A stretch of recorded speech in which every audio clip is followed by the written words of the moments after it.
C'est un petit village de l'Aube, loin de tout, où la réforme scolaire a bien du mal à se mettre en place. Dimanche dernier, à 2 jours de la rentrée, 7 millions de petits Français s'apprêtent à découvrir les nouveaux rythmes à l'école primaire. Des journées de classe plus courtes et des animations jusqu'à 16h30. Mais ici, faute de moyens, rien n'est prêt. On n'a pas de locaux, on n'a pas d'animateur. On est au milieu de rien ici. Mais nous, on n'a pas demandé à changer de réforme scolaire. Tout à fait. Au Mériot, c'est le dispositif proposé l'hiver dernier par la commune qui a mis le feu aux poudres. Entre autres, avec les camions, c'est cette route-là qu'on va traverser. Faute de salles disponibles, le maire souhaitait organiser les animations quotidiennes dans l'ancien presbytère. Presbytère qui se trouve donc à peu près, on va vous montrer du coup, à peu près, je sais pas combien, à 800 mètres. De l'école, 800 mètres à pied et une large route à traverser, très fréquentée par les poids lourds. Et là, par contre, là, ouais, là-bas, ouais. Eh, les enfants, oh. Une route dangereuse et une salle totalement inadaptée. L'ancien presbytère était destiné à accueillir des séminaires ou des mariages, pas des enfants. La première des difficultés qu'on peut voir à travers la ville, tout simplement, c'est cet escalier. Complètement inadapté aux enfants. Alors à 10 ans, ils savent monter un escalier de ce genre. À 6 ans, il y a des enfants qui peuvent encore passer au travers. Qui plus est, des enfants qui chahutent ensemble. Sous les grilles, là. Vous aimez bien les enfants essayer de passer au travers, passer en dessous? S'il y en a un qui reste coincé, qui se relève brutalement. Sous la pression des parents, l'idée du presbytère a été abandonnée par le maire. Mais du coup, rien n'est en place à 2 jours de la rentrée. Pas de salle pour les animations, pas d'animateur non plus. Dominique Malzieu jure n'avoir reçu que 2 candidatures pour encadrer les 45 minutes quotidiennes. 2 CV, c'est monsieur le maire. La secrétaire de mairie, elle a fait son maximum pour recruter, pour trouver des emplois. Mais 3 quarts d'heure. Vous êtes à 6 bornes, à 6 km du premier village, à condition qu'il y en ait. Le village d'après, c'est Romilly, c'est 21 km. Celui d'après, c'est 45 km, c'est 3. Est-ce qu'aujourd'hui, vous venez travailler pour 3 quarts d'heure, 4 jours par semaine? C'est pas un vrai emploi? Tu veux un petit coup de main? À la veille de la rentrée, il n'y a donc toujours personne pour s'occuper des enfants à 15h45. Pour mettre la pression aux autorités, les parents décident donc d'occuper les abords de l'école, avec une revendication. À des activités qui soient dignes de ce nom, dans des locaux dignes de ce nom, avec du personnel digne de ce nom.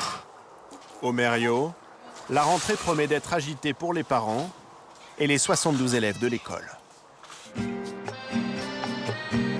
D'autres villes ont pris plus d'avance pour être prêtes le jour J. Dans l'Oise, Crépy-en-Valois, 15 000 habitants, fait figure de bon élève. À la mairie, Madame Cheng prépare la réforme depuis près d'1 an. Bonjour, vous allez bien? La veille de la rentrée, elle vient vérifier sa dernière commande de matériel. 1 500 € de jouets pour l'animation cirque. Il y a 15 caisses prévues. Donc vous avez des anneaux, des balles à jongler, des plots, des foulards. On a des échasses. Voilà. Les pieds dessus et on marche. Les nappes, comprenez nouvelles activités périscolaires, c'est un peu Noël avant l'heure. Mais ce qui coûte le plus cher à la mairie, ce sont les 54 animateurs qui officieront dans les 10 écoles de la ville. Bonjour. Ils sont pour la plupart titulaires d'un diplôme d'animateur, le BAFA, Et vous serez justement, Thomas, et payés au SMIC en début de carrière. sur les mois de septembre-octobre. Nathalie va vous donner la liste des inscrits pour l'instant. Vous êtes prêts pour la rentrée demain? Ouais. Tout ira bien? A priori? Vous allez faire l'animation cirque, vous? Oui. Vous savez jongler? Pas beaucoup, non. Mais on va apprendre. La plupart des animateurs travaillaient déjà pour la ville ou des associations. Ils feront 4 heures de plus par semaine grâce au NAP. Merci, courage pour demain. Coût total pour la ville, pas moins de 200 000 € la première année, dont 80 000 apportés par l'État. Ce sont les familles qui aideront la commune à boucler son budget. Décision du maire. C'est ce que découvrent les parents qui viennent inscrire leurs enfants en dernière minute. On est sur 3 € pour les personnes non imposables et 13,20 € pour les personnes imposables par mois. 13,20 € par mois à rajouter. Mais ça, c'était une mauvaise surprise. Le gouvernement avait pourtant promis que la réforme des rythmes scolaires serait gratuite pour les Français. Jour de rentrée à l'école Charles Péguy. Je suis là. À 8h30, c'est la directrice en personne qui sonne la fin des vacances. Bonjour, je vous invite à rentrer. Les enfants finiront désormais la classe à 15h45 au lieu de 16h30. Ensuite, soit ils rentrent chez eux, soit ils vont au NAP pour 45 minutes. Bonjour les enfants, prêts pour cette rentrée? Oui. 600 élèves sur 1600 sont déjà inscrits. Et ce chiffre ne cesse d'augmenter. Alors, est-ce que vous avez fait l'inscription au NAP? Car si officiellement les nappes sont facultatives, les parents ne peuvent souvent pas faire autrement. Clément, tu peux rentrer. Alors, Comme Delphine, avec son fils le petit Clément, qui rentre au CP. Il n'y a pas le choix. Il n'y a pas le choix, vous dites? Bah non, il n'y a pas Pourquoi? le choix. Il n'y a pas le choix parce que quand les gens travaillent, on ne peut pas récupérer son enfant à 4h moins le quart, c'est trop tôt. Maman de 2 enfants, elle devra payer 26 € chaque mois. À Crépy, la plupart des parents vont devoir mettre la main à la donc pas de poche. cantine, pas de rien pour l'instant.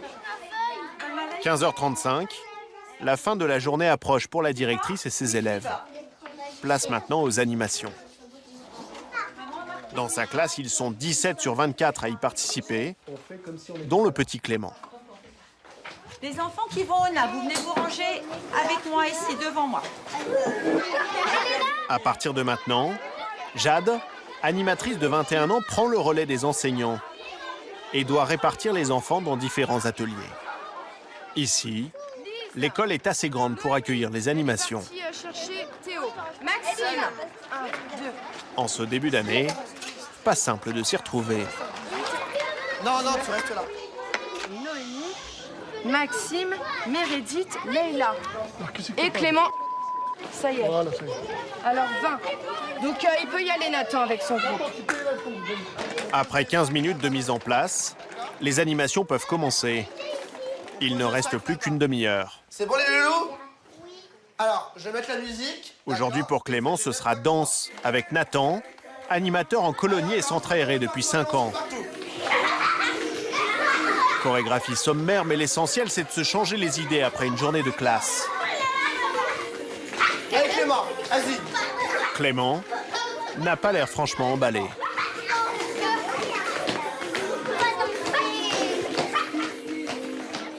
Dans une salle voisine, les caisses de matériel ont été déballées pour l'animation peinture avec une vingtaine d'enfants. On fait attention à pas se faire mal. Dans la cour, Allez, c'est parti. initiation au tennis par groupe de 14. Maximum 2 fois. Vous allez nous fabriquer des Gaël mon fils à la chaîne? Exactement, c'est l'objectif. Un peu plus loin, le petit Jessie, 7 ans, apprend à manier le cerceau. On a peint, moi j'aime bien peindre et on a fait du cirque parce que moi j'aime bien le cirque aussi. C'est mieux l'école ou les animations? Les animations. 16h30, fin des 45 minutes. Jessie peut quitter l'école, un peu vite au goût de sa mère. Vous les laissez sortir comme ça, ils courent vers les parents. Non, vous inquiétez pas, on leur a dit si les parents, les parents ne sont pas là, ils reviennent. Donc vous leur faites confiance à 100%. Si les parents ne sont pas là, ils reviennent. Les animateurs seraient-ils moins attentifs que les enseignants? C'est l'avis de Cécile, la mère de Jessie, qui va s'en ouvrir au maire, venue visiter l'école en cette semaine de rentrée. Ça va. Nous sommes des mamans. Nous sommes des mamans. Et le premier jour de la nappe, on n'est pas du tout contents. Parce qu'ils ne doivent pas être très au courant des gens qui s'occupent de nos enfants. C'est que le monsieur était là et les nôtres, ils étaient déjà dehors. Ça fait que nous, d'habitude, ça ne se passe pas comme ça. D'habitude, il y a les maîtresses qui sont là, qui restent devant la grille et qui disent où est ta maman ou où est ton papa. Et si les enfants ne le voient pas, ils sont derrière. Vous avez tout à fait raison. Bon, là, c'est effectivement... Très vite, Cécile et son amie en profitent pour évoquer le vrai problème, selon elle. Enfin, la très très grande majorité des parents ne pourront pas être là à 4h moins Oui, le quart. mais Enfin, ça- en tout cas, pas mais tous ça, les jours. mais ça, c'est une Mais à partir décision du qui moment où m'appartient ils pas, laissent madame. une fois, on est obligé de payer tout le mois. Alors Mais oui. ça, c'est un peu injuste Mais ça, quand c'est même. une décision qui ne m'appartient pas. C'est l'État qui a décidé de cette réforme. Moi, je n'en suis, j'allais dire, je la récupère et je dois m'organiser. Alors, soit j'augmente les impôts. Il n'y a pas d'autre solution. Ça va pas le faire. Non. Ça va pas augmenter Non. quand même. Ah bon. Soit C'est une bonne nouvelle, ça. on essaye de faire payer un petit peu le service rendu. Pour Cécile, employée à l'aéroport de Roissy comme son mari, ces 13 € par mois se rajoutent à toute une série de factures. Donc ça, c'est les cantines. La cantine, Et ça, c'est la garderie. Là, on en a pour 240, plus 26 € encore. Donc ça fait un bon 250 € par mois. Pour la cantine, le périscolaire et les nappes. Pour moi, l'école, c'est gratuit. Donc je comprends pas pourquoi on nous fait payer. Le couple économisera tout de même les frais de garde du mercredi matin, puisque les deux garçons seront à l'école. Au Mériot, le village des irréductibles parents, une solution de dernière minute a été trouvée par l'Éducation nationale. À 15h45, ce sont les enseignants qui vont assurer les nappes. Ce soir, vous avez une poésie à apprendre. Mais ici, pas de cirque ou de tennis. Et nous aurons aussi un Payé par la mairie, la maîtresse garde juste les enfants en classe 3/4 d'heure de plus. De l'étude surveillée, loin de l'esprit de la réforme. Et pas de dictée. Une solution qui ne satisfait pas les parents. Ils décident de maintenir la pression avec un appel au boycott de l'école pour le mercredi matin. C'est le mot d'excuse pour demain, parce que les absences injustifiées seront sanctionnées. On a un mot d'excuse, on va l'apporter, voilà, à la maîtresse. Voilà. Les nouveaux rythmes scolaires ont décidément bien du mal à s'installer au Mériot. Voilà. Voilà, maîtresse Elodie. À jeudi alors, si je comprends bien. À 8h30 le lendemain, personne devant l'école. Ou presque. Bah, il n'y a que moi qui vais ici. Pour ce premier mercredi matin, seuls 4 élèves sur 72 sont présents, dont les 2 enfants d'une institutrice. Un succès pour l'opération classe vide des parents. Les enfants sont restés à la maison. Les enseignants vont assurer les animations périscolaires jusqu'à fin septembre. D'ici là, le maire devra trouver une solution pérenne pour le reste de l'année scolaire. Une école, des rideaux fermés, classe de mathématiques.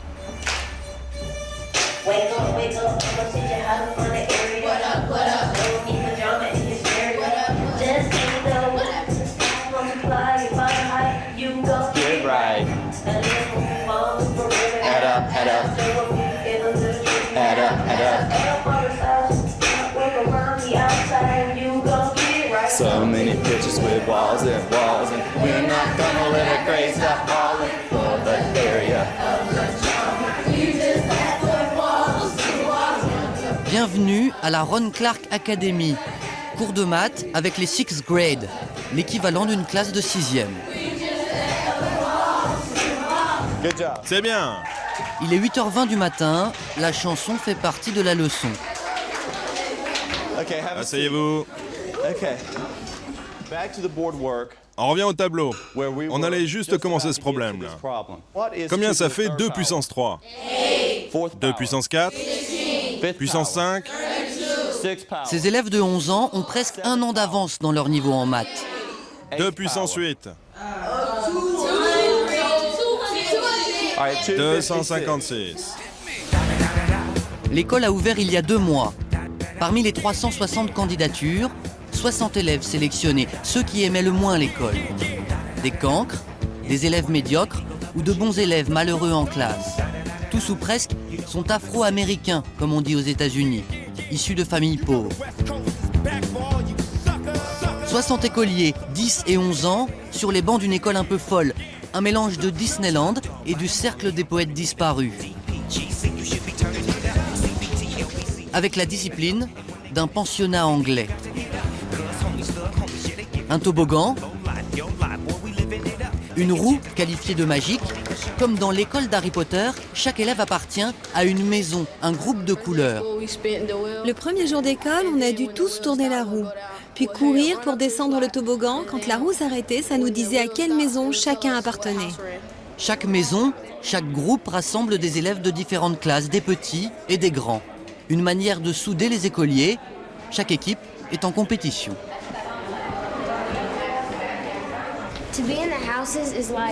En fait, on doit chacun ramener des points pour notre maison, en ayant des bonnes notes, un bon comportement. On a aussi des points quand on est à l'heure à l'école. Le but, en fait, c'est qu'il y ait une sorte de compétition qui nous tire vers le haut. Et vous voyez, là, c'est un peu comme dans la jungle, comme Jurassic Park. Et vous voyez, dans les toilettes, là, il y a un dinosaure. En fait, 75% des bagarres ont lieu dans les toilettes. C'est pour ça que M. Clark voulait quelque chose qui nous divertisse dans les toilettes. C'est pour ça qu'il nous a mis une télé. Celui qui a mis la télé dans les WC, c'est lui, Ron Clark, le prof de maths, le fondateur de l'école. Regardez là-bas, elle est encore plus folle que moi. Qu'est-ce qu'elle est en train de faire ? Désolé, Monsieur Clark, j'ai enlevé mes chaussures. Continuez. Donc, la première partie de la stratégie, c'était le blocus. La stratégie, c'était... Stop! Qui se souvient de ce qui devait être bloqué? De cette stratégie de guerre?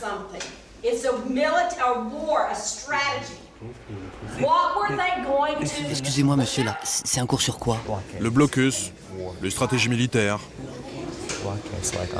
Le blocus, les techniques de guerre, les batailles. Donc c'est un cours d'histoire, en fait? Ouais, c'est une leçon d'histoire.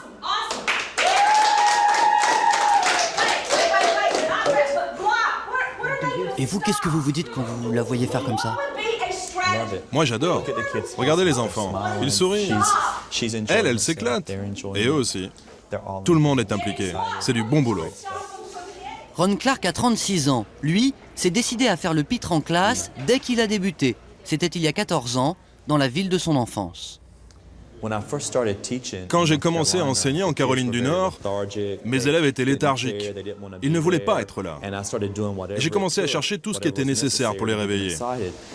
Des bons sur le bureau, j'ai dansé, j'ai chanté mes leçons en rap, j'ai fait tout ce qui pouvait les motiver. Et là, j'ai commencé à les voir sourire. Mais c'est une manière d'enseigner qui vous est venue naturellement? Je dirais pas naturellement. Je dirais que c'était plutôt une nécessité. Ces enfants ne voulaient pas être là. Fallait trouver un moyen pour qu'ils aient envie d'être là, c'est tout. Dès sa première année, les méthodes du jeune professeur Clark font parler d'elle et font parler de lui dans la presse locale. Plus tard à New York, il devient célèbre. Avec des élèves considérés comme désespérants, il obtient les meilleures notes de la ville. L'année suivante, c'est typiquement américain. Parmi 70 000 enseignants désignés par les parents d'élèves, Ron Clark est élu professeur de l'année. Il écrit un livre, 1 million d'exemplaires vendus. Avec son argent, plus d'1 million de dollars. Avec 2 autres millions trouvés chez des sponsors, il fonde la Ron Clark Academy. Il a enfin son école, entièrement privée. Aujourd'hui, on est en compétition avec l'iPod, les jeux vidéo, Internet. Les enfants ont plein de choses pour les distraire. Si on continue à enseigner comme il y a 50 ou 100 ans, on va les perdre, ces enfants. Faut que ça change. Faut trouver un moyen d'enseigner avec son temps, c'est tout. Le fonctionnement de cette école revient 2 fois plus cher que dans une école publique. Il y a des frais de scolarité, mais chaque famille paie en fonction de ses revenus, entre 30 et 1 000 euros par mois. Le reste est financé par des entreprises. Cet après-midi, cours d'histoire. Toi, tu vas devenir un citoyen de la Grèce antique. Oh, je suis un citoyen de la Grèce antique. Les 30 élèves deviennent des citoyens grecs. Les 2 enseignantes sont habillées en déesses. Mais vous vous déguisez à chaque fois pour chaque période de l'histoire? C'est vrai que j'ai beaucoup de costumes. Moi, d'habitude, dans cette salle, j'enseigne l'anglais. J'ai déjà été un policier, un membre de la police de la grammaire, un beatnik quand on a fait de la poésie, un pirate quand on a transformé l'école en bateau pirate, un rappeur, oui, aussi. Mon nom de rappeur, c'est K-Dog. Et plein d'autres personnages qu'ils ne connaissent pas encore. Elle, c'est Athéna. Et moi, je suis Héra. On est toutes les deux des personnages de la mythologie grecque. On va parler de choses très vieilles, encore plus vieilles que moi.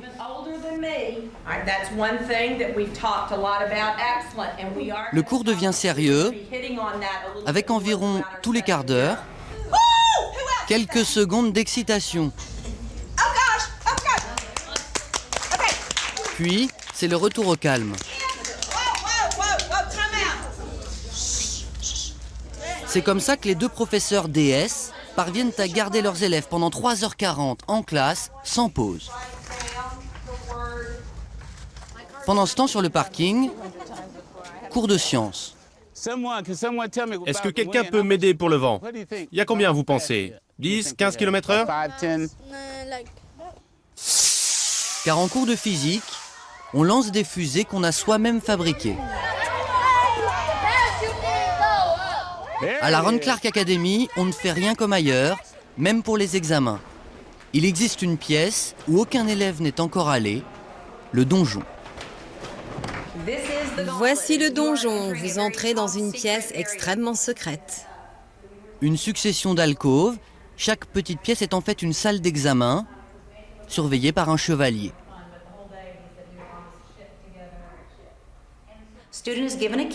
L'élève recevra une clé. Il devra ouvrir le donjon pour entrer dans la première pièce où il découvrira son épreuve. Par exemple, ici, l'étudiant devra manipuler des formes pour faire un carré. Dès que l'élève trouve la bonne réponse, la petite porte s'ouvre et il prend la deuxième clé. L'élève pourra ouvrir la porte suivante et entrer dans l'autre pièce pour faire un exercice sur un autre sujet. Mais comment vous savez que l'élève a trouvé la bonne réponse? Ah, ça c'est le plus drôle. L'enseignant, en fait, est caché de l'autre côté. Je peux vous montrer? Il y a 9 petites pièces. Un élève qui réussira chaque exercice sortira du donjon en moins de 45 minutes. Voilà donc l'intérieur du donjon. Et donc, pendant que les élèves travaillent, nous, on sera là. On pourra les voir à travers cette glace sans teint. Eux, ils ne nous verront pas. On pourra voir à quel moment ils ont des difficultés, quand est-ce qu'ils réussissent. Et donc, quand ils ont juste, très vite, on passe la clé. Et puis, si un élève ne trouve pas la réponse au bout de 5 minutes, il est prisonnier du donjon. Oui, il reste là et on le met dans un sac. Non, en fait, au bout de 5 minutes, on donne la clé quand même. Mais on sait qu'ils ont échoué à cet exercice. Mais qui a eu cette idée de donjon? C'est Ron, hein. Ça lui est venu au milieu de la nuit. Ron Clark, une sorte de gourou de la pédagogie. Dans sa classe, on a toujours un peu l'impression d'être au spectacle. D'ailleurs, une fois par semaine en moyenne, il y a des spectateurs. Ce sont des professeurs installés comme au théâtre. Ils viennent de tout le pays pour assister aux cours de maths. Ça leur coûte 150 $. Mais l'administration leur rembourse le voyage au titre de la formation permanente.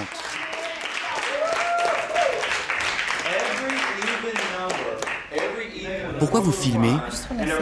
Je veux voir comment il travaille, comment il capte l'attention des élèves. Voir ses mimiques.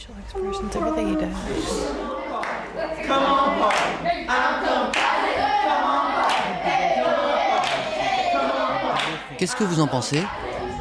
C'est bien. Vous faites pareil en classe? Non, parce que je travaille dans une école publique. On n'a pas le droit de faire ça. Et maintenant, vous allez le faire?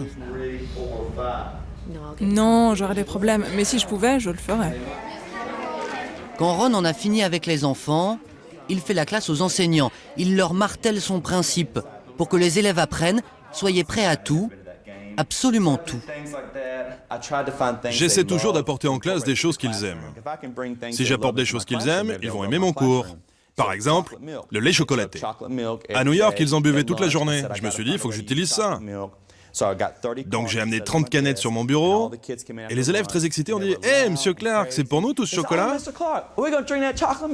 J'ai répondu « Taisez-vous, je vous le dirai pas. » Et là j'ai dit « Écoutez-moi, je vais vous faire une leçon de grammaire sur les participes irréguliers. Une leçon très difficile. » Et je leur ai dit « J'ai besoin que vous soyez très attentifs. Et à chaque fois que vous serez attentifs pendant 3 minutes, j'arrêterai ma leçon et je prendrai une canette de lait chocolaté et je la boirai en entier. » Ça veut dire que si vous êtes attentif d'un bout à l'autre, vous allez me voir vomir.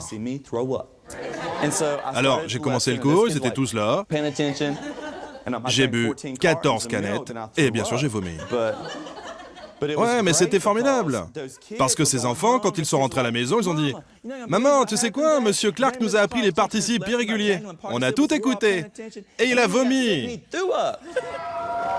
Après le cours de pédagogie, toute l'école fait la haie d'honneur à chaque visiteur en bas du toboggan. Glissade obligatoire.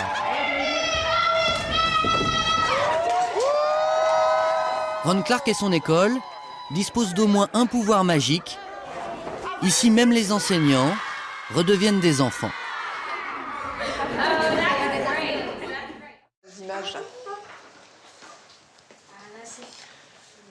Dis donc, Anton, on va préparer le cartable pour aller à l'école demain. Tu te souviens qu'on va à l'école demain? Bon, on va à l'école demain. Avec les copains, tu te souviens? Avec ce projet-là de se faire des copains, là. Anton, tout juste 3 ans, a encore un peu de mal à comprendre ce qui lui arrive. Vous allez chercher le cartable? Anton, tu vas chercher ton cartable, mon chat? On va faire les étiquettes. Demain, il entre en petite section de maternelle. Un événement pour le cadet et pour l'ensemble de sa famille. Car cette année, toute la fratrie change d'école. C'est bon, là? Olive, 6 ans, entre en CP. C'est pas mal, Olive. Elle s'est entraînée, elle a fait des cartes postales cet été. Tu peux voir si je fais un attaché? Tu fais comme tu veux. Melville, 8 ans, en CE2. Tac. Donc ça, le téléphone, ça reste la même chose. Ça, par contre, c'est plus la même école. Pour lui, ce changement d'établissement est un nouvel espoir. Le petit garçon avait du mal à s'épanouir dans son ancienne école. Melville, il a un petit peu de mal avec les méthodes les plus habituelles. Il se trouve que dans les 3-4 écoles qui étaient à notre portée, il y en a une qui est absolument inhabituelle, enfin qui en tout cas se dénote largement. Et on a la chance d'être juste à côté, quoi. Donc voilà, on y va. L'école qu'ils ont choisie pour Melville se trouve à 5 km de chez eux. En pleine campagne bretonne. Dans les Côtes-d'Armor, entre Rennes et Saint-Malo, le petit village de Trébédan, isolé dans les terres. Il ne compte que 418 habitants. Le dernier commerce a fermé il y a 4 ans. Restent les maisons traditionnelles, murs de granit et toits d'ardoise. Et au milieu, une école flambant neuve, à l'architecture futuriste qui a transformé la vie du bourg. 1 300 000 € de travaux. Un ovni dans cette région rurale. À l'origine du projet, Nolwenn Guillou, la directrice. Elle enseigne ici depuis 15 ans. C'est elle qui s'est battue pendant des années pour obtenir des subventions de l'État et de mécènes privés pour rénover son école. C'est un établissement public. Dès demain, elle s'occupera des maternelles. Là, quand on déménage d'étable, on sait qu'effectivement, on va pas tarder à arriver dans les murs. Contente ou c'était mieux les vacances? Ah, mais les vacances, c'est pas mal. Mais on est comme les enfants, on a un peu l'euphorie, voilà, l'excitation de la rentrée, c'est pareil. Hein. En plus de l'aménagement des salles, elle prépare les fournitures des élèves avec sa collègue Valérie. Cahier, 90 grammes, 32 pages, 17 et 22. Ouais. Rouleau d'adhésif, 19 par 33, 8. C'est l'une des spécificités de l'école. Tout le matériel est fourni gratuitement aux élèves. On évite effectivement de faire une différence entre l'un ou l'autre qui aura eu sa super trousse avec tout le taille-crayon, qu'on appuie sur un bouton et tout sort et ça taille presque tout seul. Et puis celui qui aura juste son petit taille-crayon métal, voilà, à côté. Les achats sont subventionnés par la municipalité. Un budget de 45 € par élève. Tout est prêt pour accueillir les 57 enfants. Dans le village, il y en a d'autres qui attendent la rentrée avec impatience. Michel, 80 ans, retourne lui aussi demain sur les bancs de l'école. Donc voilà, hein, c'est l'école qui est en face. Hein. On voit l'entrée, là. Refaire un peu d'animation quand même, quoi. Hein. Ça va permettre de revoir des gens qu'on n'a pas vus pendant 2 mois et demi. Les mamans et les enfants et tout, quoi. Ah, mais il faut me les couper en deux. Avec sa femme Evelyne, il prépare le goûter pour la récréation. 2 jours par semaine, avec d'autres anciens du village, ils vont prêter main forte dans les classes. Vous êtes pressée, Evelyne? De reprendre? Bah oui, de retrouver les mouvements, de retrouver tout ça, oui. Oui, on se sent moins abandonné quand même. C'est mieux. Avec leur tarte pomme-rhubarbe, Evelyne et Michel sauront sûrement se faire de nouveaux petits camarades très rapidement.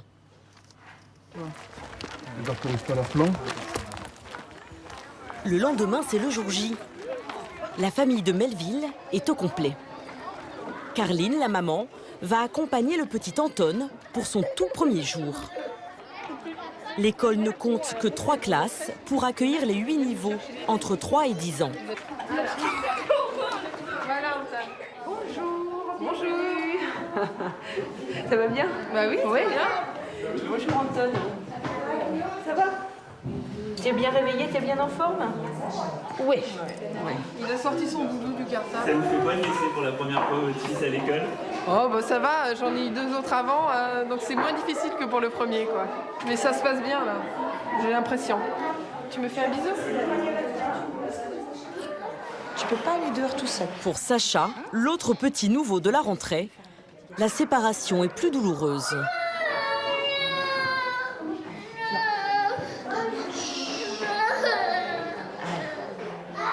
Papa et maman regardent Emma. Mais quand la classe commence, Anton s'isole et refuse de rejoindre les autres enfants. Nolwenn le laisse s'adapter à son rythme. Cela fait partie de sa pédagogie. Anton, après tu pourras venir avec nous chanter si tu veux. D'accord? Et au bout d'1 heure... vous voilà arrivé. Le petit garçon vient de lui-même se mêler au groupe. Attention, je vous fais une petite comptine rigolote qui est faite avec les doigts. Faites voir vos doigts. 2 petits bonhommes. Regarde, que les petits bonhommes. 1. Voilà le bonhomme. Oh, il y a trop de bonhommes là. Hop. Ferme ton doigt là. Voilà les 2 petits bonhommes. 1, 2. Ouais, super Anton. Ça a été rapide en fait, Anton. C'était juste, je l'ai invité à venir. Et puis il est venu directement parce qu'il y a quand même une part de curiosité importante chez les enfants. Donc ils viennent découvrir. Puis comme ils ne sont pas forcés, ils ont la sensation qu'ils peuvent à un moment donné se retirer. Donc ils viennent et finalement ils restent. Dans la classe d'à côté, celle des CE2, CM1 et CM2, son grand frère Melville apprend lui aussi à s'intégrer. Le garçon timide se porte même volontaire pour se présenter devant ses 27 nouveaux camarades. Je m'appelle Melville, j'ai 8 ans. Bien. Ton sport préféré? Le judo. La qualité? Généreux. Généreux, très bien. Et tu n'aimes pas les punitions. Tu n'aimes pas les punitions. D'accord. Merci. Premier pas encourageant, quand déjà, c'est l'heure de la récréation.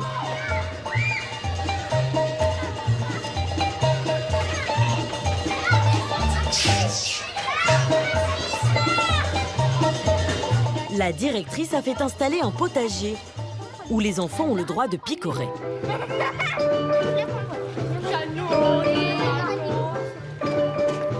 Dans la cour, il en est un qui se régale aussi. Michel, en culotte courte. Moi, c'est en arrière. Il jouait dans cette cour dans les années 40. 70 ans plus tard, Il a tout de suite répondu présent lorsque la directrice a proposé aux anciens de venir bénévolement. Comme lui, 8 autres membres du club du 3e âge assistent les enseignants dans la cour, mais aussi en classe. Bonjour les enfants. Ah ouais. Tu mélanges, d'accord. Tu mets pas d'eau. Tu ferais un cuisinier, toi, hein? Il veut dessiner, alors. Toi, t'aimerais dessiner à l'école? Et on est content de les retrouver, quoi. C'est bon. Et puis, on a l'impression qu'eux aussi sont contents de nous voir et de travailler avec nous, quoi. Il vous lâche plus là? Ah ben non, hein. Là, je prends des cours de cuisine. Ce jour-là, Michel officie dans la classe d'Olive, la sœur de Melville et Anton. Il va parler de l'école à son époque. Un cours d'histoire raconté par ceux qui l'ont vécu. C'est au tableau, c'était écrit ce qu'on avait à faire et puis c'était tout. Hein. Par exemple, je dois dire bonjour à toutes les personnes que je rencontre. Donc ça, c'était écrit au tableau? Oui. Oui. On la lisait? On la lisait. Un de nous lisait la ligne et pendant 1 heure, on avait la leçon. Vous saviez que c'était comme ça, vous? Non. Mais vous dites bonjour quand même. Oui. Ah ben c'est bien. C'est bien. Il faut... taper sur la main. Oui, on nous tapait sur les doigts avec une baguette. Ah oui, avec une main. Vous ne connaissez pas votre bonheur et d'avoir des astuces aussi gentilles comme ça, des maîtresses. Hein? Ah non, on les craignait. À la fin de la discussion, Evelyne offre aux enfants la surprise qu'elle a préparée. Oh! Je vais faire des Un peu moyen là. Ouais, mais là, avec la pomme et l'amande, et en plus, c'est la tarte d'Evelyne. Hein. On va pas mettre ça. De rien. C'est trop bon, bah c'est bien. Ça vous fait plaisir? Ah bah oui, bien sûr. Quand on fait quelque chose, on a envie que ce soit réussi, non? Elle est trop bonne. C'est bien, merci. Petit à petit, l'école a retissé des liens entre les générations. Elle est devenue le pivot autour duquel toute la vie locale s'organise désormais. Dans la commune voisine, Stéphanie Constant, 31 ans, va cueillir dans ses champs les légumes qui seront servis à la cantine. Cette jeune maraîchère est devenue l'un des principaux fournisseurs de l'école. Je vais lui mettre des variétés anciennes, ça aura de la gueule dans les assiettes. Ah bah. Ah bah alors là, elles sont juteuses. Hein. La mairie a décidé il y a 4 ans de favoriser les producteurs locaux et bio. On fait le choix de protéger la terre, on fait le choix de protéger nos enfants. Et puis en faisant cet échange avec la cantine, c'est une satisfaction de savoir qu'ils mangent des produits sains. Elle doit livrer pour le repas de ce midi 10 kilos de tomates et de pommes de terre. Des concombres. Voilà, ça fait 5. 1 kilo d'oignons. Et 8 salades Batavia. Elle décide des menus au jour le jour avec le cuisinier de l'école, en fonction des saisons et des aléas de la météo. J'en ai eu des beaucoup plus grosses. En fait, c'est le manque d'eau, là. J'ai beau arroser, elles ont du mal. La chaleur doit un peu peut-être les bloquer, je sais pas. Sa brouette de légumes, Stéphanie la vend 79 € à l'école de Trébédan. Un client important pour cette jeune agricultrice qui vient tout juste de se lancer. Elle assure elle-même les livraisons 2 fois par semaine. C'est par là. Voilà, et il reste quoi, les salades? Il reste salade et concombres. Mais les concombres, on peut les enlever du cajot, ça prendra moins de place. Il n'y en a que 5. C'est parti. Vincent, le cuisinier de la cantine, est employé par la mairie. Ça, c'est excellent. Il utilise à peine 20% de produits industriels dans ses menus. Voilà, pas la vinaigrette industrielle non plus. La vraie de vraie. Ce midi, après la salade de tomates, Allez, chaud, chaud, chaud. ce sera hachis parmentier, maison. Action. Là, c'est frais, ça sent bon, et c'est de la qualité. La viande est achetée au boucher du village voisin. Mais là, on fait un vrai hachis avec la vraie viande et des vraies patates. Là, c'est comme à la maison. Comme chez mamie. C'est ça qui plaît aux enfants? Ah, c'est ça qu'ils veulent. Après, ils disent par exemple, ah ben la soupe, parce qu'en hiver, on fait beaucoup de soupe. Le potage, c'est la même soupe que chez mamie. Et du coup, il en reste pas dans l'assiette? Rien. Est-ce qu'on est prêt? Oui. Alors vous allez rentrer tout doucement. Tout doucement. Chaque repas coûte 2,53 €. 40 centimes de plus qu'à l'époque où la nourriture était livrée par un industriel. Mais le prix n'a pas changé pour les parents. Le surcoût est pris en charge par la mairie. À elle seule, l'école absorbe plus de 50% du budget du village. Attends, il n'a pas de rouge, il va être jaloux. Celle-là, elle n'a pas de rouge, il veut du rouge. L'assiette de tomates bio enthousiasme les tout-petits. Elles sont bonnes ces tomates? Oui. T'aimes bien ça? Mais comme souvent, ce qui est trop vert reste dans l'assiette. Là, du coup, Loris, t'aimes pas la salade? J'aime pas la salade. C'est pas bon. Après la pause déjeuner, retour dans les classes. Donc on a réfléchi, on en a cherché. Nolwenn suit le programme imposé par l'Éducation nationale, mais se laisse aussi une grande liberté. Dans son école, elle a décidé de responsabiliser les enfants très tôt. Toi, tu sais ce que c'est un délégué? Alors, si Swan, tu coinces ta balle rebondissante, tu vas voir le délégué. Nolwenn aimerait organiser une élection de délégués dès la maternelle. Normalement, cela a lieu à partir de la 6e. Du coup, ce n'est pas gagné. Ok. Qu'est-ce que c'est un délégué? Bah, je sais pas. Ah, marin. Bah, je sais pas. On ne devient pas citoyen à 18 ans la majorité. C'est-à-dire qu'on l'est déjà dès tout petit. Et qu'effectivement, si on construit ça au fur et à mesure, là, justement, les enfants, quand ils arriveront au collège et qu'on leur demandera s'ils souhaitent être délégués, il faut que ça se fasse en connaissance de cause et ils auront pris des habitudes voilà, dont on fait le pari qu'elles fonctionneront mieux. Quand les enfants auront bien compris, elle organisera l'élection. Si l'enseignement est atypique, le personnel l'est aussi. Asseyez-vous, s'il vous plaît. Après le ménage le matin et la cantine le midi, Vincent enfile sa tenue de sport pour les activités périscolaires. On s'assoit. En plus de son CAP de cuisinier, il a un diplôme d'animateur. Pour sa triple casquette, l'homme à tout faire de Trébédan touche un peu plus que le SMIC. Au programme, un grand jeu collectif. Vous imaginiez, en postulant en tant que cuisinier, vous retrouvez à faire des poules renards vipères? Ah, je l'imaginais un peu parce que quand j'ai amené mon CV, quand ils ont vu Bafa, ils ont ouvert grand les yeux. Donc, je le pressentais. Et vous, on sent que ça vous plaît? Oui, regarde, ça se voit, non? 1h30 plus tard, il ramène sa petite bande transpirante à l'école pour les retrouvailles avec les parents. C'est bien passé? Oui, bien. Bonsoir. À 16h30, la course vide. Mais à quelques mètres, un autre lieu revit, le café du village. Un cœur, quoi. Ah bon. Allez-y, profitez. C'est ma mère qui les a fabriqués. Géré par les associations de Trébédan, il a ouvert en avril dernier. Tout le monde s'y retrouve. Les enseignants, les parents d'élèves, les enfants et bien sûr, les anciens du village.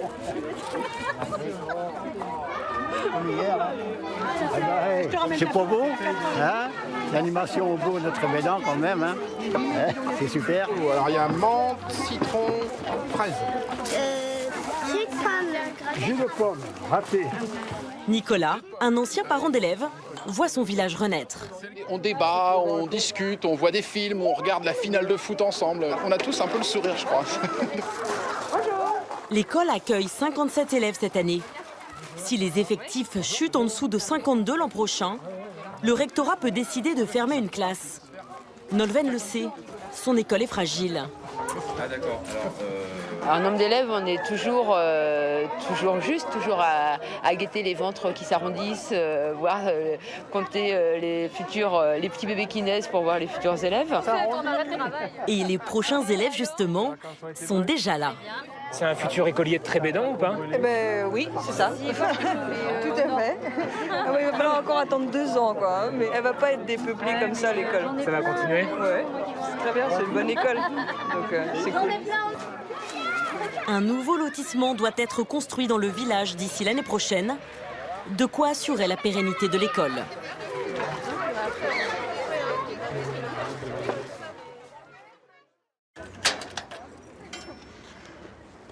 Bonjour, bonjour. Vous reculez un petit peu, s'il vous plaît, vous me faites 2 colonnes.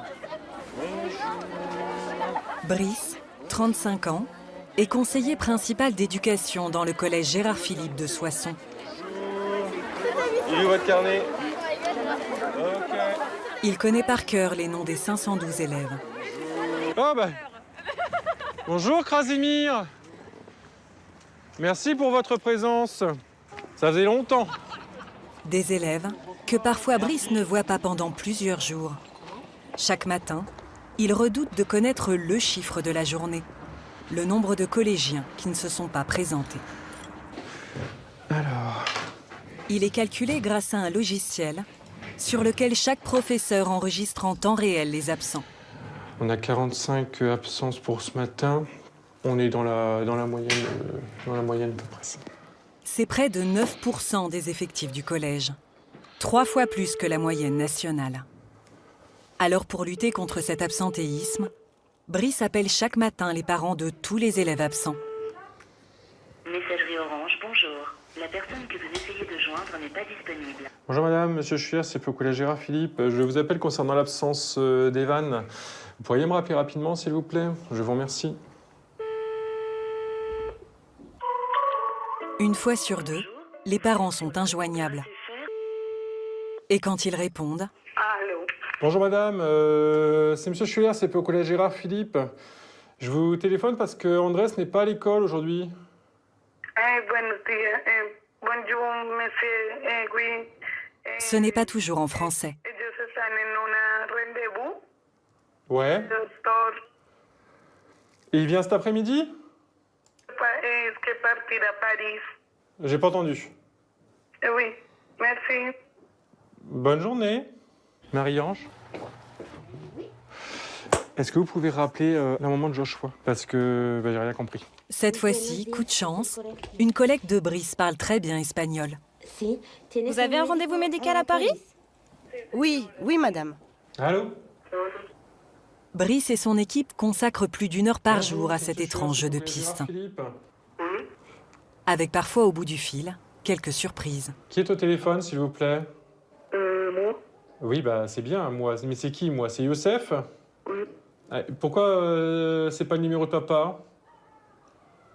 Oui, c'est le numéro de papa, mais il est en train de dormir, là. D'accord. Et pourquoi vous n'êtes pas à l'école, Youssef? En fait, je suis malade. D'accord. Et maman, elle est là? Non, elle dort. Vous pouvez me réveiller un ou deux des papa-maman, là? S'il vous plaît? Attendez. Cela fait 10 fois que Youssef est absent, sans aucune justification. Bonjour, monsieur. Ah oui, d'accord, c'est ce matin, ça m'arrive à la tête. D'accord. Ok, ça marche. Quand les parents invoquent des raisons médicales, le collège n'a pas le droit de réclamer un certificat du médecin. Au revoir, bon repos. Gérard Philippe à Soissons est un collège REP+, réseau d'éducation prioritaire. Un établissement comme il en existe 365 en France. Il accueille les élèves issus des 2 quartiers les plus défavorisés de la ville. Ici, près de 80% des familles vivent sous le seuil de pauvreté. Un environnement familial qui perturbe la scolarité. Je vous veux 2 par 2, pas en troupeau. Décrochage, difficultés d'apprentissage. Je crois que c'est un travail d'un élève de 3e, ça? Vous avez 3 paragraphes? Oui, 3 paragraphes, mais j'ai pas dit que chaque paragraphe devait contenir une phrase. Problèmes de discipline. Je vous ai déjà expliqué la claque, le coup de pied, le sac derrière la tête, on retire la chaise. Ça reste des actes violents, potentiellement dangereux. Ici, il y a plus de moyens.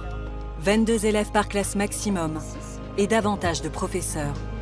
Nous avons suivi le combat quotidien des surveillants, de l'infirmière, des enseignants auprès des enfants, mais aussi des parents. Il ne faut pas hésiter à aller la solliciter, dire alors t'en es où dans les révisions. Il faut vraiment être derrière elle, c'est important.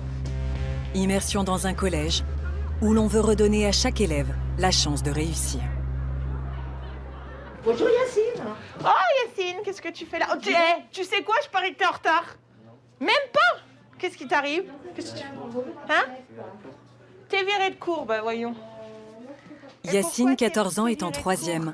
Il vient d'être renvoyé de son premier cours de la matinée. Alors, arrive en retard, il se fait remarquer, se lève à plusieurs reprises, je lui prends son carnet et il continue à se déplacer et vouloir changer de place. C'est sa 4e exclusion de classe depuis le début de l'année.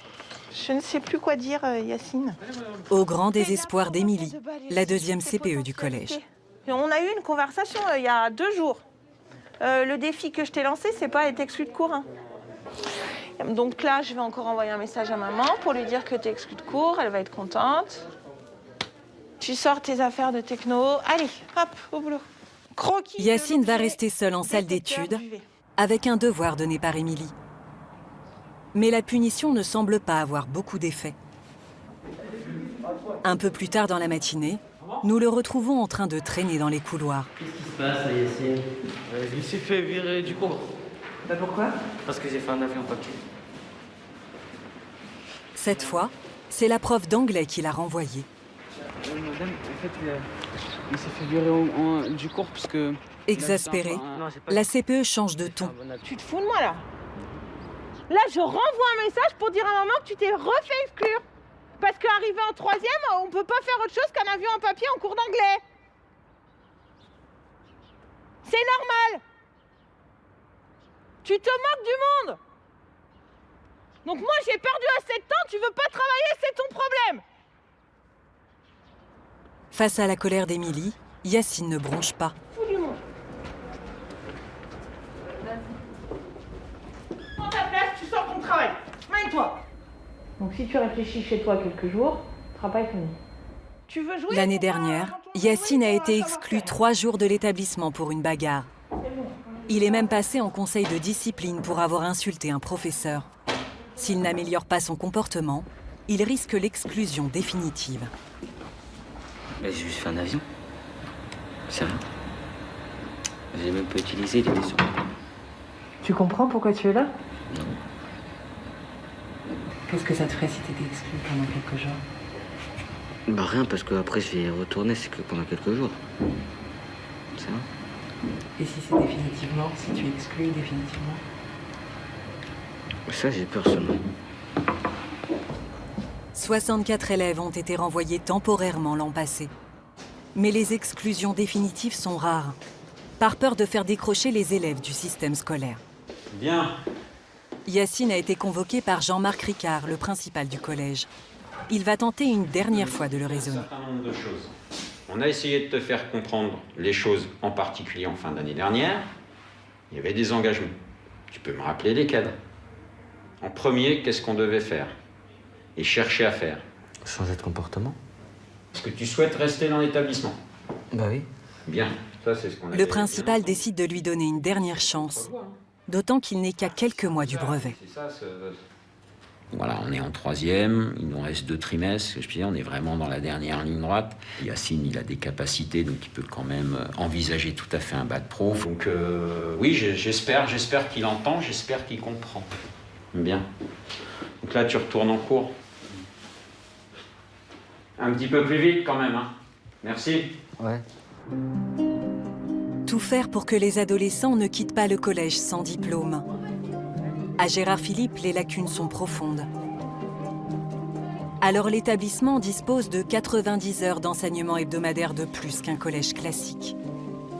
Ce qui permet des ateliers de remise à niveau, comme celui de Jannick, qui enseigne le français depuis 20 ans. Déférence effectée. Affectée.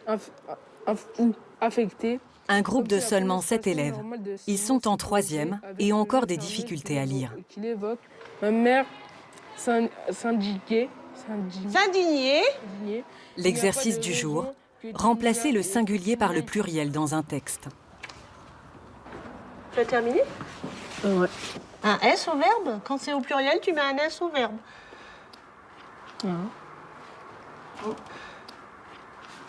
Rassure-moi. C'était là. Tu mets le pluriel. Ton verbe, il va pas bouger un petit peu? Oh, j'ai rien compris. Tu vas au tableau. Conjuguer un verbe à l'imparfait est au programme du CM2. J'avais, tu avais, il avait, nous avions, vous aviez, il. Nous avons. Il, pas nous. J'avais une bonne note, tu avais une bonne note, il avait une bonne note, nous avions une bonne note, vous aviez une bonne note. Voilà. T'as vu avec il au pluriel ce que tu m'as mis à la fin? AUNT. Donc AUNT. Ben voilà, tu vas en faire autant pour le verbe. Allez. L'éducation nationale ne préconise plus le redoublement au collège. Arrivés en 3e, de nombreux élèves sont très loin du niveau requis. Alors, s'il vous plaît, on fait d'abord l'appel, comme ça vous vous mettez, je prends ceux qui se sont marqués, on est d'accord? Alors, Yacine, je te récupère. Yacine, l'élève indiscipliné, semble avoir retenu la leçon du principal. Alors, s'il vous plaît, vous allumez les ordi, on vérifie s'ils fonctionnent tous. Il s'est tenu à carreau tout l'après-midi et à la fin des cours, il décide même d'aller en soutien scolaire, ce qu'il ne fait quasiment jamais. À une semaine du brevet blanc, Allez, montre-moi où tu en es. il va préparer son exposé d'histoire-géographie, qui compte pour un quart des points de l'examen. Demain, je décide de peindre comme ça. Ça veut dire quoi, quelque part? Qu'il l'a vécu, Qu'il l'a vécu, parce qu'il était, il a fait. Très bien. Mais Yacine, à un moment donné, il faut le dire. Je le fais pas chez moi, j'ai pas envie. Et puis ici, c'est mieux. Parce qu'il y a les profs et tout ça, ils nous aident et...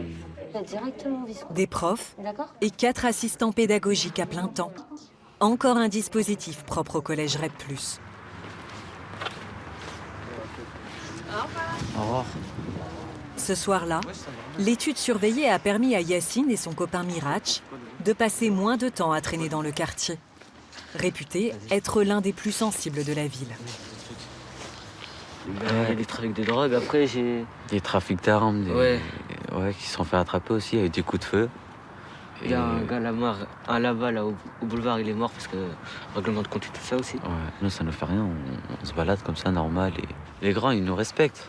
Alors, ils vont pas venir nous frapper ou ils vont nous protéger en fait.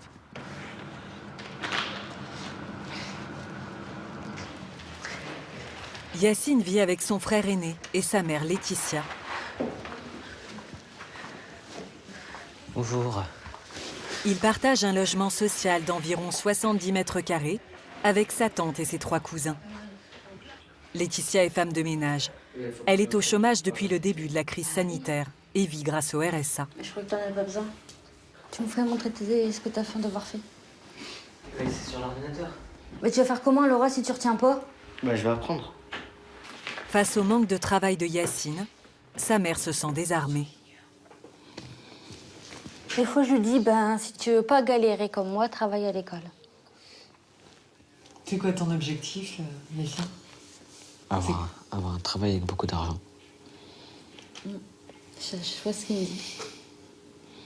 Pendant un temps, c'était footballeur. Et tu aurais une villa. Avec l'argent, tu peux tout avoir, un peu. Enfin, pratiquement tout. Et sans argent, t'as rien. Dans ses rêves de réussite, Yacine ne voit pas ce que l'école peut lui apporter. Au collège, il ne trouve pas sa place. Pourquoi t'as du mal à écouter les professeurs? Qu'est-ce qui se passe? Parce que j'aime pas obéir aux gens. J'aime pas. Je préfère faire comme je veux. Ils sont trop méchants. J'aime pas les méchants. Pourquoi tu dis qu'ils sont méchants? Parce qu'ils me crient dessus pour rien et même tout le monde y crie pour rien. C'est comme ce matin en anglais, quand j'ai demandé une feuille, elle a dit j'étais un crétin. Je n'aime guère ce langage. Yacine n'a pas été reconnu par son père. Il ne l'a vu qu'une seule fois, il y a 1 an. Ouais, j'aimerais bien le revoir, mais... Ouais, j'aimerais bien. Est-ce que ça te perturbe le fait qu'il soit pas là dans ta vie ou de pouvoir le contacter? C'est quoi ton avis là-dessus? Ben oui, ça me perturbe parce que peut-être c'est son autorité qui me manque pour que j'arrête de faire mes bêtises et tout ça.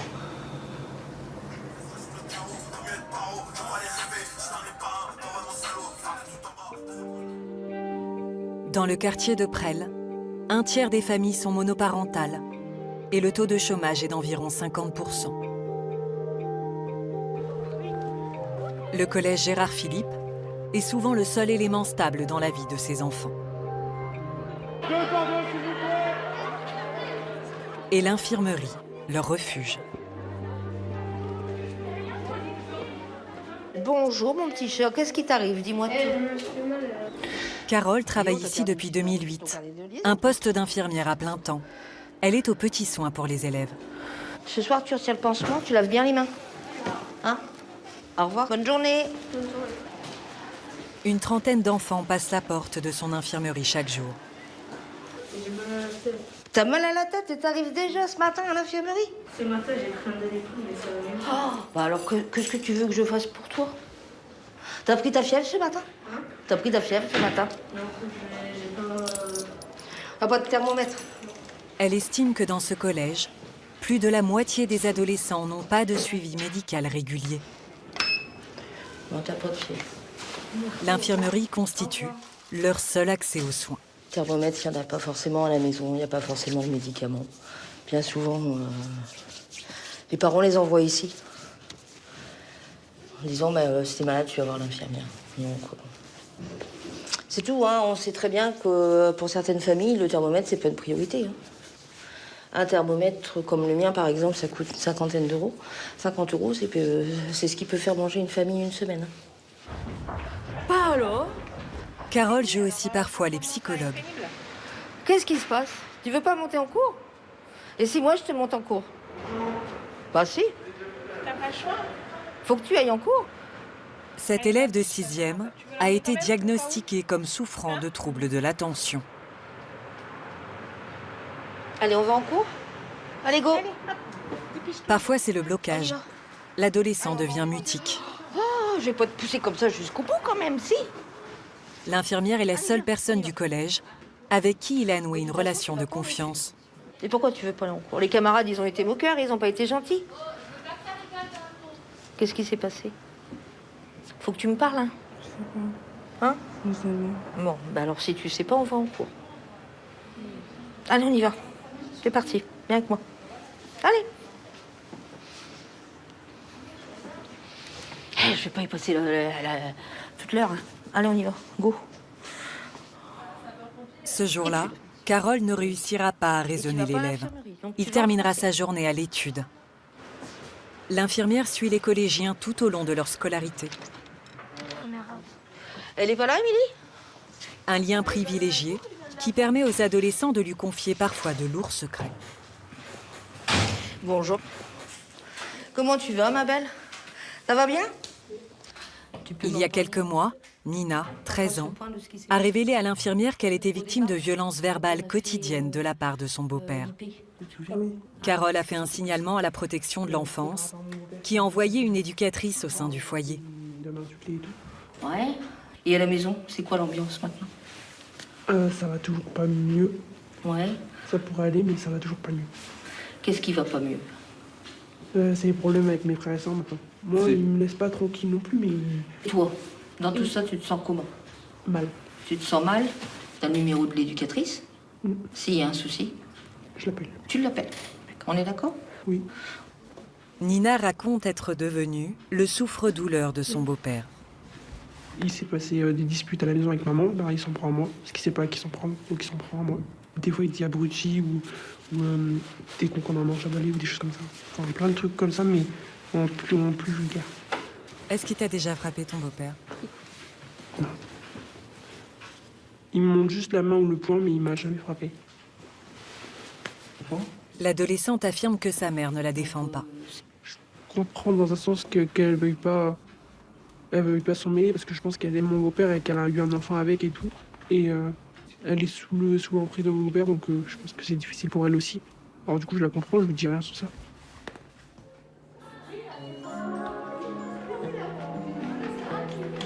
Une violence à l'extérieur du collège qui franchit parfois les grilles de l'établissement. Dans la cour de récréation, on joue à se bagarrer. Et parfois, les jeux dégénèrent. Je vous en prie, rentrez. C'est bon? Cela se termine dans le bureau de Brice, le CPE. Je vous en prie, asseyez-vous. Julien, 13 ans, est convoqué avec sa mère Françoise. Il a été frappé par un élève du collège. Si on récapitule, ça a commencé dans le couloir. Je l'ai juste regardé de travers et il m'a dit sur les réseaux sociaux arrête de me regarder de travers, pourquoi tu m'as regardé de travers? Et il n'arrêtait pas de m'insulter, j'ai dit pourquoi tu m'insultes? C'était quoi les insultes? Nique ta mère, je vais te monter en l'air. Je vais te monter en l'air et j'en ai encore eu des autres, j'ai pris les captures. Si vous arrivez à comprendre ce qu'ils disent, parce que moi les F machin... Alors, fils de pute, je croyais que... Ah si, FDP, c'est fils de pute. Hein. Julien a lui aussi insulté ses camarades, toujours sur les réseaux sociaux.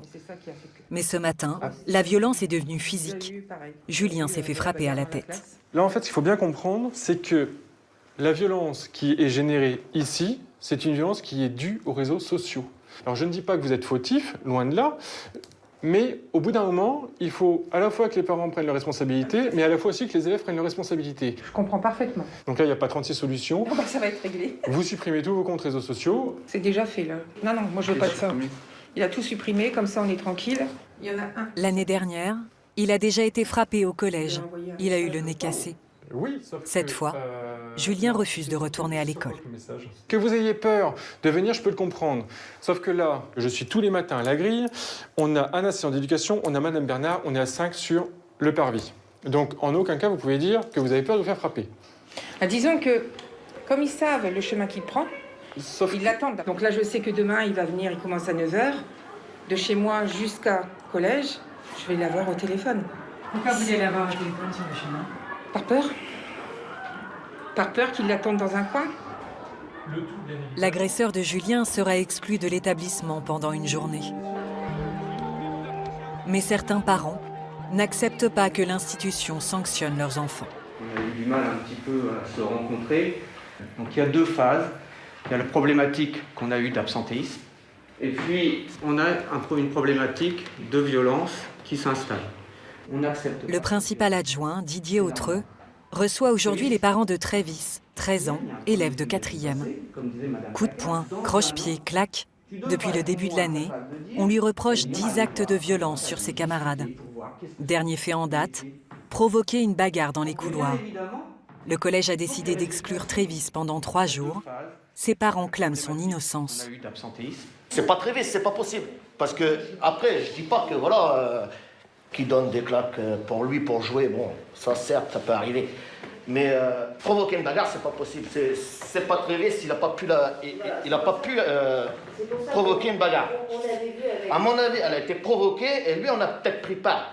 Mais pas... C'est ça, cette problématique. C'est toujours pas possible, c'est toujours la faute des autres, c'est toujours la faute des élèves, ou même, je me rappelle, en 6e, des professeurs. En fait, nous, à la maison, on a deux versions. On a la version du collège et la version de Trévis. Donc après, laquelle est la bonne? C'est la question que je me pose moi depuis le départ. Et à un moment, c'est la parole d'un adulte aussi et d'un enfant. Alors vous croyez qui vous voulez, mais à un moment, si vous ne nous faites pas confiance parce que vous pensez toujours que votre enfant dit vrai et que l'adulte dit faux, qu'il est là, l'adulte, tous les jours pour quand même faire progresser les élèves et éviter les problèmes de violence, on ne peut pas y arriver. C'est là que je vous dis qu'il faut nous faire confiance aussi. Écoutez monsieur, c'est pas ce que j'ai dit. Je dis simplement qu'il y a qu'ici qu'il y a un souci. Parce qu'à l'école de maternelle, jusqu'à temps qu'ils sortent d'école de primaire, il n'y a jamais eu un souci. C'était un ange, les profs étaient très contents de lui, il faisait son travail et tout, et je ne comprends pas qu'arrivé ici, il y ait un souci comme ça. Alors, moi, Non seulement l'adolescent ne reconnaît pas les faits, mais il accuse le principal adjoint de l'avoir malmené. Vous avez dit que monsieur Autru vous avez chahuté. Voilà, j'adore ça. Je t'ai chahuté. Je sais pas si vous m'avez chahuté. Je sais pas, mais maman, c'est ce qu'elle dit à monsieur Schuller. Il y a un moment, c'est là la confiance. Soit on se fait confiance. En fait, on est capable d'entendre. il y a confusion de mots. Pour lui, c'est bousculé. Attraper. Ça, quand je te tire comme ça, c'est attrapé. Ouais, mais enfin, il y a un moment, c'est pas possible, Trévis. Regarde, Madame Navraud te sépare, tu lui dis qu'elle te déboîte l'épaule, et si en plus on te donne raison à la maison quand tu dis ça, bah là c'est sûr qu'on ne pourra pas s'en sortir. Non, parce que chez moi, le problème, c'est que moi, il n'a pas une Jeep, il n'a pas une claque, il n'a rien. C'est pour ça que moi, je n'accepterai d'aucun professeur, aucun adjoint, bien évidemment, madame. personne bien de évidemment. toucher mon fils. Pour prouver aux parents qu'ils se trompent sur leur fils, Brice va leur montrer la vidéo d'une des 12 caméras de surveillance du collège, celle du couloir où a eu lieu la bagarre. Vous chopez Mohamed au niveau du sac. Là, vous le mettez bien par terre. Et on ne voit pas donner de coup de pied. Moi, je vois pas de coup de pied, c'est ça le truc. Je le vois le pousser. Là, c'est bien la jambe de Trévis qu'on voit. Et on voit bien, là, des coups de pied, les chaussures rouges qui bougent quand même, sur l'élève en lui-même. Oui, mais on ne voit Là- pas donner de coup de pied. Comme je disais Après 1 heure de confrontation, les parents vont finir par accepter l'exclusion. Il n'est pas sanctionné par rapport à juste ça. Et bon, il a plein d'autres choses qui font que ça fait un global. Et bon, voilà. C'est comme quand on est dans le monde du travail. Hein. Le monde du travail, tu fais des conneries. Arrive un moment, c'est soit t'es viré, soit t'es... Voilà. Eh bien, je vous remercie. Bonne journée à vous. Je vous souhaite une bonne fin de journée. Garder le lien avec les parents pour éviter la déscolarisation. Yann est un médiateur payé par la mairie qui travaille à plein temps pour le collège. Quand la communication est compliquée, il va directement sonner à la porte des familles. Bonjour. Bonjour. Yann Amiot, médiation scolaire. Je vous ai appelé hier au sujet de Théo. Oui. Voilà. D'accord. Merci beaucoup, c'est gentil. Mignonne. Théo, élève de 4e, a été renvoyé 1 semaine pour violence. C'est la 2e exclusion depuis le début de l'année. Un coup de pied. Son père, Ludovic, estime qu'il fait l'objet d'un acharnement de la part des professeurs. Alors raconte-moi un peu comment toi tu vois les choses en fait. C'est que les profs en fait qui s'en prennent à toi parce que t'as déjà fait des bêtises ou est-ce que tu fais vraiment quand même encore des bêtises? Puis là je vois ton petit sourire donc c'est que... Je fais des bêtises. Ouais. Et ton exclusion, toi tu la comprends? Tu sais pourquoi t'as été exclu 8 jours? Non. Vraiment? De toute façon, moi, je pense que Théo n'a plus envie d'aller au collège. Dans ce collège, franchement. Moi, j'ai le ressenti, il ne veut vraiment plus y aller. Je sais même pas si je vais le mettre. C'est malheureux, c'est pour qu'il y aille et puis qu'il se reprenne encore à lui. Oui, non, Le médiateur va rétablir le dialogue. Il propose à Ludovic de reprendre contact avec les enseignants. Finalement, Théo retournera à l'école à la fin de son exclusion, comme prévu. Bon Théo, je te souhaite une bonne reprise lundi. J'imagine que ça te fait super plaisir. Bonne journée. Merci à Je vous tiens au aussi. courant. D'accord, Au merci. revoir. Au revoir. Chaque année, Yann est confronté à une trentaine de situations délicates comme celle-ci. Le médiateur est aussi le dernier recours, quand il n'y a plus aucun contact avec les parents. Bonjour. Bonjour. Merci. Hein. Avec Jimmy, un parent d'élève qui parle bulgare, il se rend chez Danaïl, un élève de 3e, dont le collège n'a plus aucune nouvelle depuis 15 jours. Je suis en train de me demander si c'est pas de leur famille, ça. Ah ouais? Plaque bulgare. Vous habitez là peut-être, non? Les parents de Danaïl ne parlent pas français. Bonjour.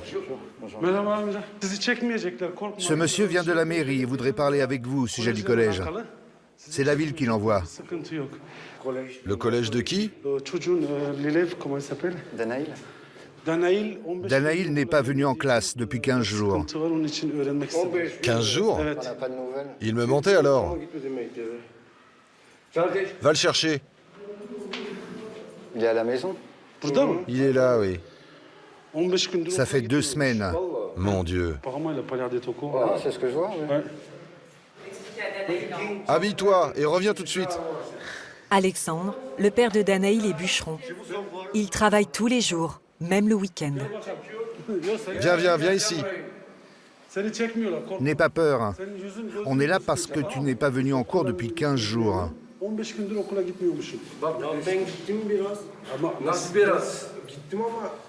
Tu es allé au collège hier, tu es revenu et tu nous as dit qu'il n'y avait pas de cours.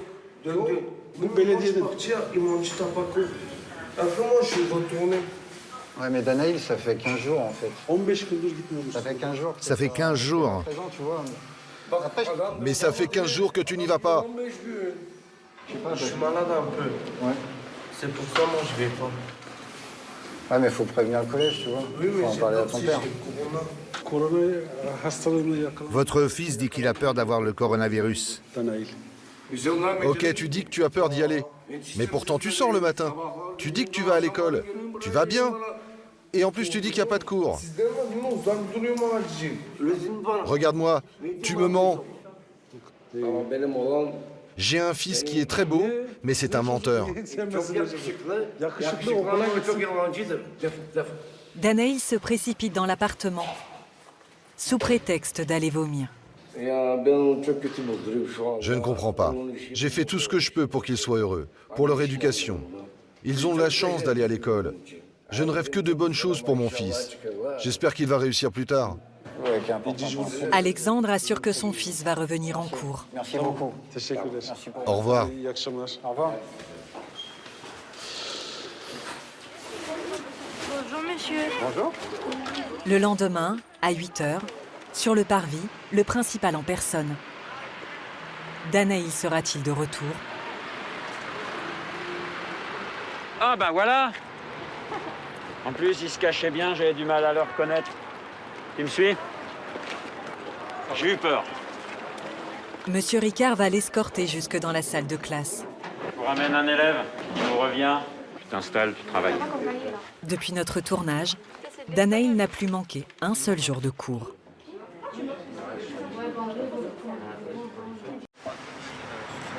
Ça doit être ici, regarde le numéro.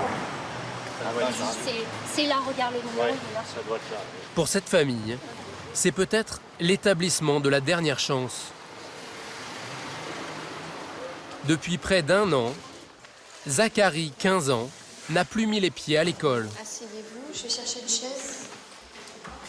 Ses parents sont à court de solutions et misent beaucoup sur l'entretien de ce matin avec Ingrid Morel, l'une des responsables des lieux. Eh bien, bonjour Zachary. Bonjour. Donc tu as 15 ans? C'est ça. Et donc là, tu en es où? Je n'arrive plus du tout à travailler, donc j'ai envie au fond de moi de travailler, mais j'arrive plus à... Il y a un blocage. Voilà, c'est ça. Et donc, du coup, j'en suis que je fais plus rien du tout. 15 en français, 18 en maths. Zachary n'a rien d'un mauvais élève. Au contraire, c'est même un enfant surdoué. Mais son quotient intellectuel élevé est un handicap. Sa curiosité presque maladive pendant les cours a fini par le marginaliser. Il a toujours la main levée, toujours une question qui n'a rien à voir avec le cours, parce qu'une idée en amène une autre. Mais je lui ai dit, je comprends que tu perturbes la classe. C'est pas possible de rester comme ça. Et à partir de là, il a dit, ben, si on me dit de me taire, je me tairai complètement, je fais plus rien. Zachary va passer 2 jours ici pour découvrir cet établissement unique en France et décider ou non d'y rester l'année. Le centre s'appelle Zebra. Il n'a pas le statut d'école, mais d'association. 15 élèves de 10 à 18 ans y sont inscrits. Tous surdoués, tous en échec scolaire. Ici, peu de cours, mais une dizaine d'ateliers.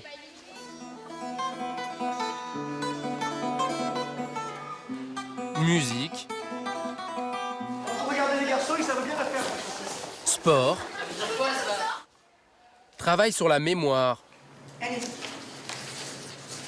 Et surtout, du temps libre. Une méthode alternative pour réconcilier ses élèves avec l'apprentissage. L'établissement est dirigé par Valérie Husson. Cette ancienne institutrice est aussi la maman d'un fils surdoué qui a un temps décroché. Elle-même a longtemps travaillé dans le domaine de la réinsertion. Non, là, j'ai pas très envie, désolée. Là, je commence pas trop les trucs. Les ateliers ne sont pas obligatoires. Les élèves ne suivent pas le programme scolaire. Voilà, comme ça, tu étais. D'ailleurs, pour être en règle avec la loi, les moins de 16 ans doivent en parallèle suivre des cours par correspondance. Ce matin, Zachary découvre l'ambiance décontractée du cours de sciences. Seule matière traditionnelle avec le français à être enseignée ici. Moi, la physique, ce qui me plaît dedans, moi, je suis daltonien, donc l'optique, toutes les couleurs, tout ça, ça fait... Seulement 5 élèves en classe et Stéphane, un professeur de lycée payé 25 € de l'heure. Il vient ici une matinée par semaine. Et tu sais comment l'énergie du soleil arrive ici? Par quelle particules? Par la vitesse de lumière. Par la lumière. Sa méthode, la discussion et des énigmes pour redonner le goût des maths à ses élèves différents. L'énoncé, c'est de réussir à trouver cette somme. 1 plus 2 plus 3 plus 4 plus... Trouver le résultat de cette addition à rallonge, un problème de première S. Zachary, qui a arrêté l'école en seconde, ne va mettre que quelques minutes à le résoudre. Ah ouais, d'accord, j'ai compris. Ah, c'est bon, j'ai compris. Tu as eu le temps. Je peux expliquer la technique? Ouais. Pas de problème. Donc, on a 1000. Et d'un côté, on a 1. De l'autre côté, on a 999 qui font 1000. De l'autre côté, on a 998. On a 2 qui font 1000. Et jusqu'à 999, 501. Sa technique peut paraître confuse, mais le résultat est là. Du coup, 500 fois 1000 plus 500. 500 500. Voilà, c'est ça. D'accord. Ok. 500 500, c'est la bonne réponse. Zachary, juste m'expliquer ce que tu as fait parce que moi j'ai rien compris. Donc. En fait, dans la tête, en gros, c'est comme un mécanisme et enfin, c'est automatique en fait. On peut pas vraiment l'expliquer, c'est automatique dans la tête, mais après, pour donner une explication à ça, c'est un peu compliqué. Et puis après... Ne pas savoir expliquer, c'est là tout le problème pour ces surdoués, confrontés au système scolaire traditionnel. Ils n'aiment pas, on va dire, qu'on leur impose, la plupart du temps, une façon d'écrire, une façon de communiquer, parce que la leur leur suffit, en fait. En France, 1 surdoué sur 3 abandonnerait l'école, soit plus de 100 000 élèves. Certains viennent de très loin pour être pris en charge par l'association. À plus de 1000 km de Marseille,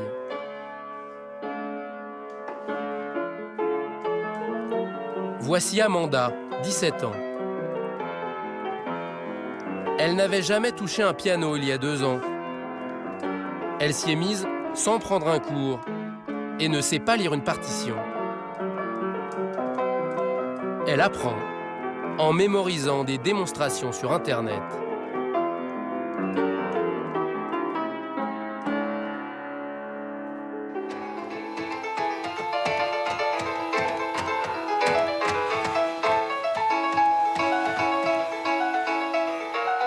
Je mets sur pause, après l'avoir écouté, et je reproduis.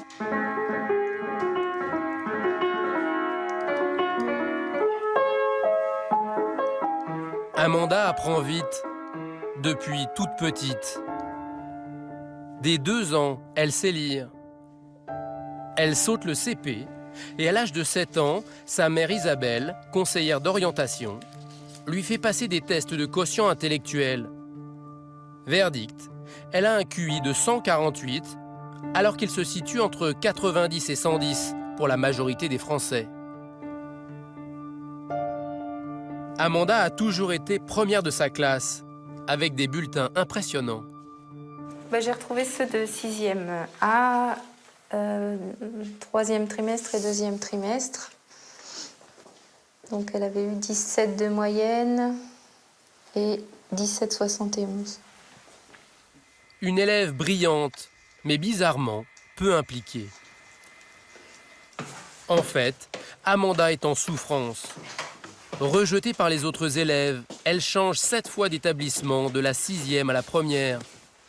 À la rentrée 2013, la jeune fille ne peut plus aller au lycée. Je me sentais mal, toujours, à l'école, chez moi aussi. Mal au ventre, mal au cœur, je tremblais. Elle passe ses journées chez elle, sans voir personne.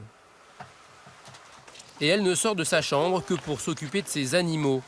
Elliot, son poney, et son bouc Merlin. C'est finalement une association de parents d'élèves surdoués qui va l'orienter vers la solution Zebra. Comme l'association ne reçoit aucune subvention, ce sont les parents d'élèves qui la financent. Le mois coûte près de 500 €. Une somme pour la famille d'Amanda, qui ne l'y envoie qu'une semaine par mois. À cela, il faut rajouter le prix du voyage en train et les frais de logement. 30 € par jour dans une famille d'accueil. Bonne journée. C'est chez Magali, une retraitée de 78 ans, qu'Amanda habite le temps de son séjour à Marseille. La moitié de la tartine, moi ça me suffit, tu aussi. Amanda n'est pas la seule ado ici. Salut. Il y a aussi Manolin, un ancien élève de l'association. Tu veux ça? Lui aussi est surdoué, mais il y a 3 ans, quand il était en 4e, il a décroché. Il est ensuite resté 1 an à Zébra. J'étais totalement renfermé, quoi, comme une dépression. Et vu que là-bas, ils travaillent beaucoup le social, on est un petit effectif, tout ça, du coup, ça a pu un petit peu, j'ai pu un peu m'extérioriser, bien me libérer un petit peu. Cette année, à 16 ans, il a pu réintégrer le système scolaire. Après, j'ai eu physique quantique. Il est en première dans un établissement privé de Marseille, où les classes sont réduites. Pour Amanda, en revanche, être surdoué est encore un handicap. Je pense que j'aurais choisi de ne pas être surdouée, si j'avais eu le choix. Si cette intelligence hors norme est souvent mal vécue, c'est aussi parce que les surdoués ont une sensibilité à fleur de peau. Le plus jeune élève de l'association Zébra, c'est Tristan, 10 ans. Il a un QI de 148 comme Amanda. Sa mère Chantal, infirmière à domicile, reçoit régulièrement des compliments sur son fils unique, avec toujours autant de fierté. Je peux te dire que j'ai été impressionnée de par son attitude adulte. Ce qui impressionne tout le monde à la maison, c'est quand l'enfant prodige tape sur l'ordinateur, sans jamais regarder le clavier.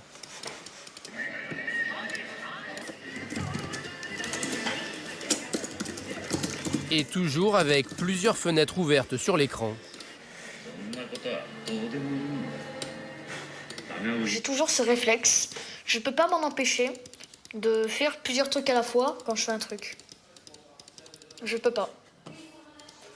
Le problème de Tristan, c'est qu'il est hypersensible. Car chez tous les surdoués, l'amygdale située dans le cerveau réagit plus fortement aux émotions. Très brillant élève, il est devenu la tête de turc de ses camarades dès le CE2 et l'a très mal vécu. Dans la cuisine, il y a toujours une photo de classe de cette époque, mais lui-même se demande un peu pourquoi. Il y en a quand même que t'aimes bien sur cette photo Aucun. Si je regarde bien, aucun. De retour de l'école, il piquait parfois des crises violentes. Je me rappelle juste de la sortie, j'étais arrivée et je m'étais enfermée dans mon placard et j'étais assis, j'avais attendu. Dans ta chambre? Oui. Dans le noir? Oui.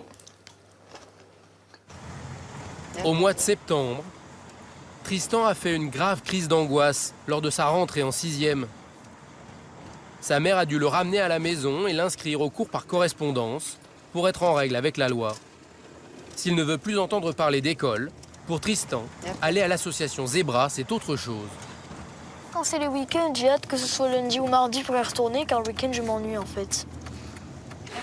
Ici, Tristan s'est fait des copains, tous plus âgés que lui.